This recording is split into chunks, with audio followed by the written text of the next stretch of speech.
Talibé, on sera à l'aéroport pour évoquer cette saisie de 2 kg de cocaïne sur un élève. Vous nous apprenez ce matin. Oui, on apprend que c'est un élève, en tout cas, qui transportait un colis que lui aurait remis son grand frère. Et son grand frère se trouve être un gendarme qui évoluerait de côté de Kourémalé, Aboubakar, dans la préfecture de Sigiri. Donc c'est la cellule de ciblage des douanes en conjugaison avec la direction des enquêtes et le bureau des douanes aux colis postaux. Oui. Donc ce sont les efforts conjugués de ces services donc, qui ont permis de pister ce colis dans lequel se trouvait, en fait il s'agit d'un colis, des habits qui, dans lesquels étaient cachées ces plaquettes de cocaïne. Donc, et l'élève en question, la saisie il partait où? La destination du colis, c'était l'Inde.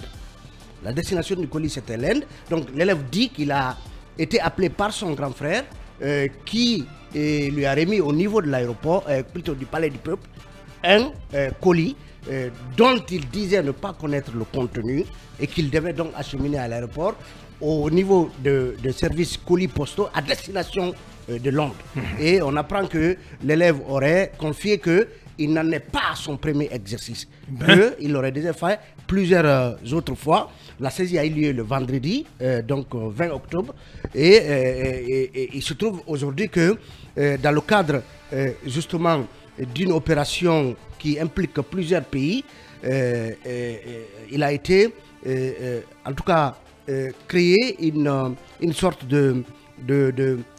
d'opération d'envergure au niveau continental qui s'appelle, le projet en question s'appelle L Africaine 10, donc qui couvre une période qui est la suivante du 2 octobre au 2 novembre 2023. Donc à travers cette opération, le service ciblage, la cellule ciblage de l'aéroport a été renforcée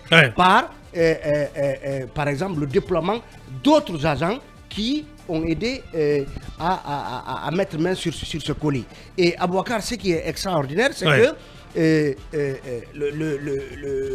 cette saisie montre que la Guinée est devenue un pays, en tout cas confirme son statut de pays de transit.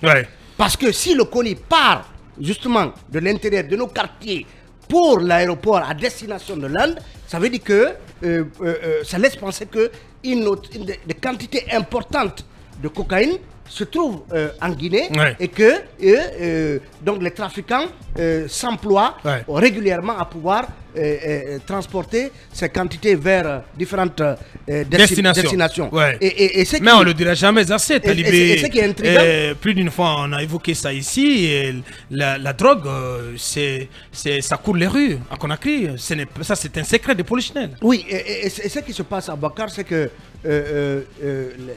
les enquêtes montrent que la plupart du temps, les ports, les différents ports, et à travers également ces bateaux de plaisance qui foisonnent dans les eaux guinéennes, donc permettent de faire rentrer la drogue dans la capitale guinéenne et à travers le pays. Et à partir de là, cette drogue est envoyée, transportée, exportée vers différentes destinations. Vous avez et même dans des résidences privées, ça se passe. Justement, c'est ce qui m'amène à évoquer cette saisie de 700 kg, parce que vous parlez de 2 kg. C'est 700 kg de chanvre indien saisis dans une concession à Matam. Et c'est Média Guinée qui rapporte l'information. Cela date de 48 heures. Et le concerné qui s'est confié en disant qu'il dormait je dormais quand mon neveu a fait rentrer le colis dans ma maison.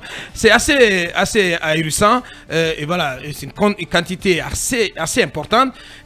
Donc c'est sur la base de renseignements qu'on a saisi ces 6 sacs dans la concession d'un certain Fodé Souma, dit Mafreya, c'est comme ça il se fait appeler.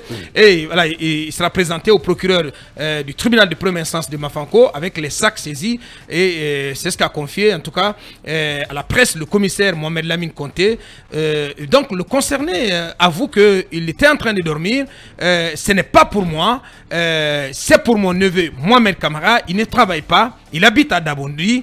D'ailleurs, moi, je dormais quand il faisait rentrer les colis et c'est par après qu'il m'a informé qu'il a déchargé plutôt les colis dans ma maison, mais qu'il viendra chercher le matin. Quand j'ai su que c'est du chanvre indien, je lui ai dit tout de suite, de faire sortir ça dans ma maison, car je ne veux pas de problème. Et à ma grande surprise ce matin, j'ai vu les policiers chez moi qui m'ont conduit directement au commissariat. Mais ce n'est pas la première fois qu'il envoie cela chez moi. Je reconnais que cela a été saisi, donc le chanvre indien, chez moi, mais ce n'est pas pour moi. Vous parlez du barbe, hein? Vous parlez du Voilà, barbe.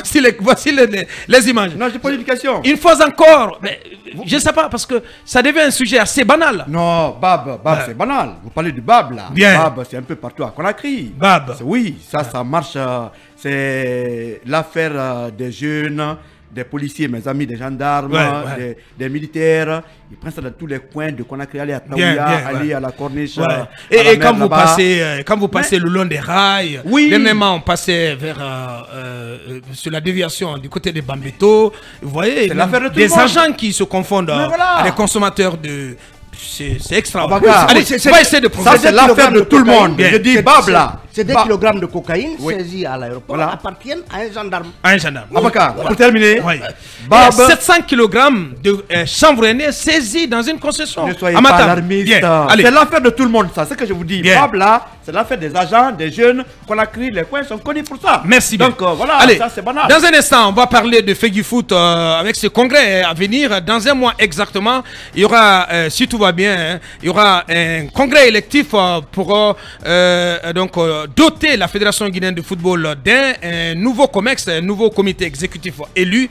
Dans quelles conditions se prépare ce congrès? Et à un mois exactement de cette élection, aucune candidature déclarée à date. On en parle dans un instant avec Talib Hébert.